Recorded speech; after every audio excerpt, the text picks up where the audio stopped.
todos los jueves está con nosotros el diputado Fernando Manzanilla, vicecoordinador del Partido Encuentro Social en la Cámara Federal. Y hoy, Fer, quisiera tratar contigo un asunto que me parece muy importante. Primero, muy buenas tardes y un fuerte abrazo. Tocayo, gusto estar aquí con ustedes. Tocayo, platicando hay un tema que en general los mexicanos reconocemos a nuestros médicos, enfermeras, enfermeros, la gente que hace trabajo en el sector salud, especialmente ellos que están ahora en la primera línea de batalla en contra de la pandemia. Es un reconocimiento que se merece y un aplauso mínimo que podríamos dar, pero merecen mucho más, porque la realidad, Tocayo, es precisamente que la situación es muy crítica. Se estima que 60,000 médicos, enfermeras, técnicos y otros prestadores de servicios se han contagiado de COVID. Hasta el momento hay un registro de 673 fallecimientos. Y bueno, muchos ya presentan el síndrome de burnout, que es una enfermedad psicológica provocada por el desgaste. Muchos, con todo lo que los reconocemos, lo que no sabemos es que laboran por contrato, ocupan suplencias, no tienen seguro de vida, por ejemplo, carecen de prestaciones y no son trabajadores de base. Estamos hablando de médicos, enfermeras, técnicos, laboratoristas, estamos hablando de la gente que hace la limpieza, los afanadores, en fin, no cuentan con el equipamiento adecuado. Y sé que en tu calidad de diputado vas a presentar un punto de acuerdo para modificar la Ley Federal del Trabajo y la Ley General de Salud. Platícanos de esto, porque no es nada más un aplauso, se les tiene que verdaderamente dar un apoyo, pero un apoyo contante y sonante. Fer. Efectivamente, Tocayo, fíjate que, bueno, pues los más expuestos en todo este tema de la pandemia han sido los trabajadores del sector salud.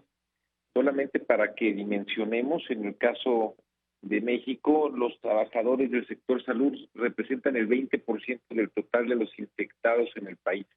Estamos hablando pues casi de unos 70,000 contagiados entre médicos, doctoras, enfermeras, enfermeros, camilleros, personal técnico. Es una tasa de contagio muy alto, incluso a nivel internacional, o sea, 6 veces más grande de lo que es en China y el doble de lo que es en Italia. Incluso en Italia se decía pues que era una tasa muy alta porque decían que más del 10% de los trabajadores de la salud habían quedado contagiados. Imagínate, aquí estamos en que es más del 20%. Entonces, bueno, pues es una cosa grave. Ha habido también muchos fallecimientos entre los propios trabajadores del sector salud y eso es porque ellos están en la primera línea de batalla.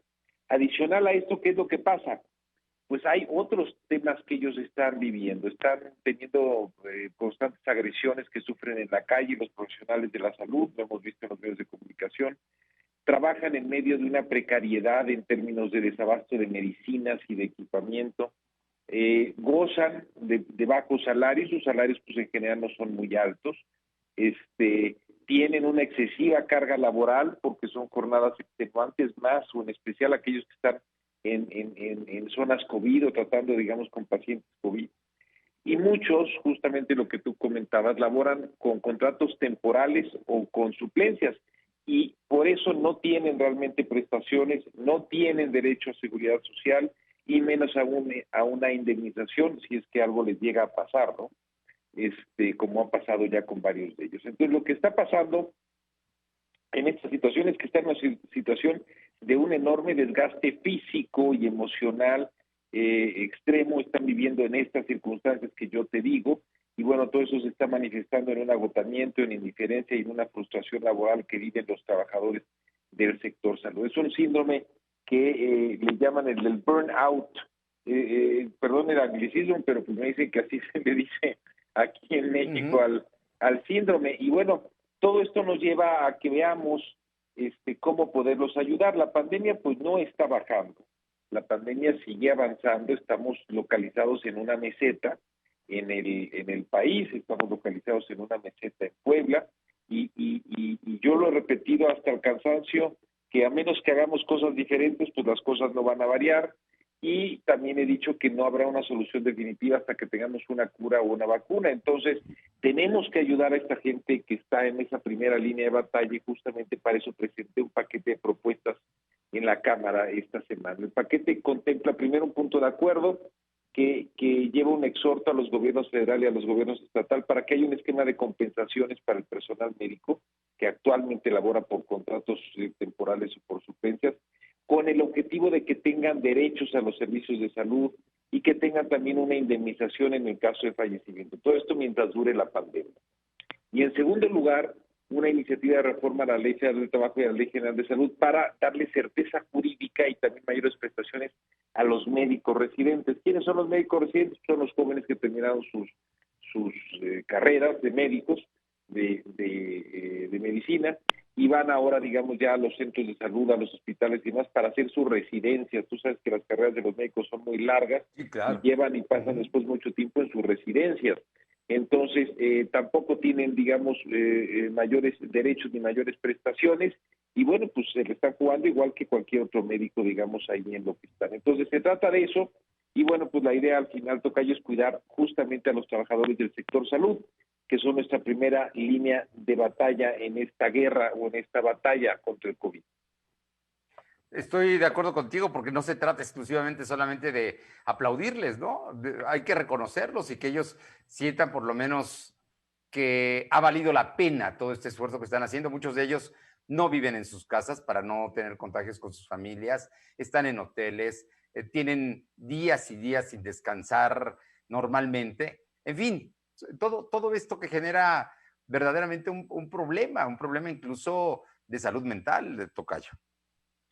Claro, porque imagínate tú estando en estas situaciones, primero de un virus peligroso y altamente contagioso. Y ya sabemos además que los lugares de más alto contagio, ¿cuáles son?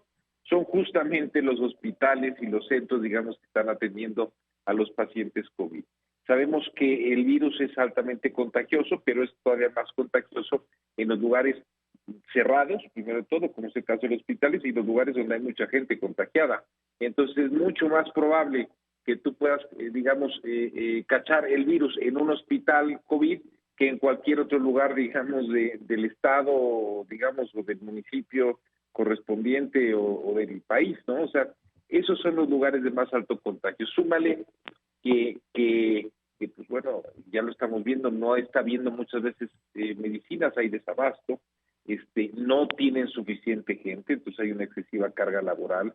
En esa excesiva carga laboral tienen que utilizar su equipo personal de protección todo el tiempo. Cuando lo tienen, hay gente que no ha tenido el equipo de protección suficiente, por eso también se ha contagiado, pero cuando lo tienen que utilizar todo el tiempo.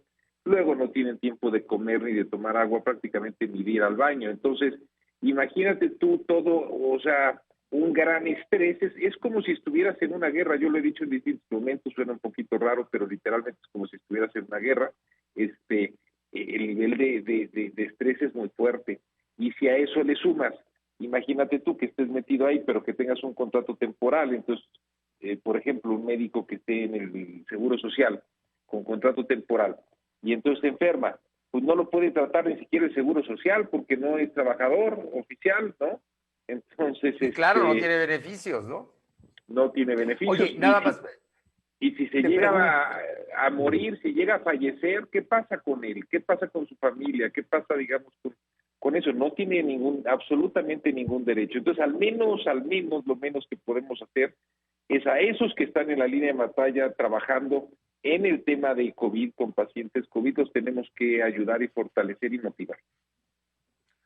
En este sentido, las distintas fracciones parlamentarias, ¿cómo han recibido esta propuesta, diputado Manzanilla? Pues apenas se está presentando, digamos, esta semana, todavía, ahora sí que todavía le toca un buen rato de avanzar en el proceso legislativo, pero bueno, los puntos de acuerdo, eso sí, de inmediato, en cuanto llegan ahí, se van también a quienes van dirigidos, en este caso a los gobiernos estatales y al gobierno federal. Entonces, pues yo espero que la próxima semana ellos empiecen a tomar nota de esto. No estoy diciendo tampoco algo que es completamente nuevo, tocayo, pero sí quiero poner el dedo sobre el renglón, sobre la llaga, sobre, como queramos decirlo, porque estoy teniendo muchos comentarios de mucha gente, de trabajadores del sector salud, que me lo han hecho saber y que me comentan y me dicen, ¿no? Muchos me dicen incluso que ya la situación es muy crítica, entonces yo de repente en esa lógica digo, ¿qué pasa si nos queda, no? Se habla de que la vacuna pues puede llegar en 1 año y medio o 1 año si nos va bien, pero ¿van a aguantar estas gentes 1 año en esas circunstancias? Yo creo que difícilmente. Entonces, creo que sí tenemos que hacer un esfuerzo importante. Desde luego que el tema del COVID genera muchísimos heridos en el camino, pero unos de los más afectados son los trabajadores del sector salud porque están lidiando todos los días con el contagio, todos los días con el virus, todos los días con los pacientes que están padeciendo esto. Entonces tenemos que poner un foco especial. Yo espero que los gobiernos estatales, el gobierno federal lo vea con buenos ojos ahora que se ha turnado el punto de acuerdo con ellos y que el Poder Legislativo, ahora que vaya analizando sus temas, pues también, digamos, vea con buenos ojos y optimismo el avanzar en estos asuntos que se convierten en indispensables en este momento de la pandemia. Estaremos muy pendientes, tocayo Fernando Manzanilla. Yo no quisiera esta tarde despedirme sin platicar contigo de un hecho que me parece histórico, que fue la elección de 4 consejeros del Instituto Nacional Electoral. Cuando verdaderamente en el fin de semana se habían barruntos de tormenta, de una situación crítica, coordinadores, entre ellos tú, lograron sacar con un gran consenso a cuatro mexicanos, 2 hombres y 2 mujeres, que van a ser parte de la autoridad electoral, que es la que garantizará la limpieza en el proceso de 2021. Platícanos qué hicieron, cómo lo lograron, porque fácil no fue. Mira, yo creo que el principio el origen, en el origen está, digamos, el resultado. Y el origen es que, bueno, tú recordarás siempre cuando había elecciones de consejeros, lo que sucedía, pues es que un partido, no el partido mayoritario, proponía la mayoría y después el siguiente partido proponía a lo mejor a otro y si eran 4, pues le tocaba a la tercera fuerza política también proponer a alguien. Y entonces los consejeros tenían representación, podríamos decir, habían sido impulsados, seleccionados por parte de los partidos políticos. En este caso, el proceso fue completamente al revés. Lo que se hizo es que se definió un comité técnico de evaluación integrado, creo que son por 8 personas, casi todos, ¿no? Bueno, todos académicos importantes y casi todos sin ningún, y digo casi todos porque solamente uno de ellos, John Ackerman, tenía y tiene relaciones y vinculaciones con Morena y justamente fue cuestionado por eso, pero bueno, los 7 restantes sin ningún tipo de vinculación con ningún partido, y ellos hicieron un procedimiento que ellos definieron cómo hacerlo para calificar a todos los, pues no sé, 400, no sé cuántos habían al principio. Y más de 400. Lo fueron reduciendo. Luego llegaron a 60, creo que fue lo último, y luego ellos seleccionaron los últimos 20 y los seleccionaron, digamos, por consenso de todos los presidentes, que eran los 7 que había, porque Ackerman decidió al final salirse, ¿no? Pero los 7 son básicamente académicos, gente muy reconocida en el ámbito académico, y pues ellos seleccionaron buenos perfiles, y ya que llegaron los perfiles a la Cámara, pues ya no había esto de que no, pues este es mío, este es de el otro partido, pues era gente que había pasado un proceso técnico, ya ni siquiera para irles a vender, oye, nos la debes a nosotros o a estos otros, pues es gente que había pasado ya una serie de filtros, y lo que se decidió y se pudo hacer, pues es que se definieran, digamos, 4 perfiles por consenso de todos, y así pasó. Y entonces, por esa razón pasó efectivamente algo completamente histórico. Es más, ayer en la Junta de Coordinación Política se habló con cada uno de ellos, ya que habíamos definido, se habló, y hablamos en la Junta de Coordinación, ahí estábamos los coordinadores, los vicecoordinadores presentes, y a cada uno se le dijo, a ver, te vamos a someter al pleno, pero es importante que sepas que tú no le debes a nadie, no tienes compromiso con nadie, te están apoyando todas las fuerzas políticas, tu único compromiso es con México y con la democracia. Y bueno, pues la verdad es que salió todo muy bien, increíblemente, tocayo, efectivamente, pues fue una amplia votación de todos los partidos, y se explica en el origen, y es más, si tú me dices, yo seguiría ese proceso, tocayo, para todas las definiciones que hay que hacer a nivel federal y estatal, de los estados, que van a definir a un fiscal, que se arme un comité de evaluación con especialistas de primer nivel nacional y local, expertos en la materia, y que ellos hagan el filtrado. Y que después, incluso en este caso, nos llegaron con las calificaciones, dijeron, estos son los 20 y estas son las calificaciones que sacaron. Entonces, yo creo que es una experiencia exitosa y seguramente se va a replicar ya en otros procesos de selección a nivel nacional y seguramente después a nivel estatal. Garantizada la elección en términos de limpieza electoral para el próximo año, con esta autoridad. Efectivamente, Tocayo. Pues gana la democracia, Tocayo, y por primera vez vemos a partidos generosos haciendo aportación y anteponiendo a México y no a sus intereses ideológicos y partidistas, válidos, pero en este momento no. Efectivamente, y todos además muy contentos por una cosa pues bastante, en medio de tantas malas noticias, creo que fue una gran noticia. Diputado Fernando Manzanilla, vicecoordinador de Encuentro Social en la Cámara en San Lázaro, muchísimas gracias como siempre por permitirnos platicar contigo y por entender todos estos procesos que estamos viviendo y que sin duda son importantes. Muchísimas gracias. Gracias a ti, Tocayo. Un abrazo. Hasta luego. Un abrazo, gracias.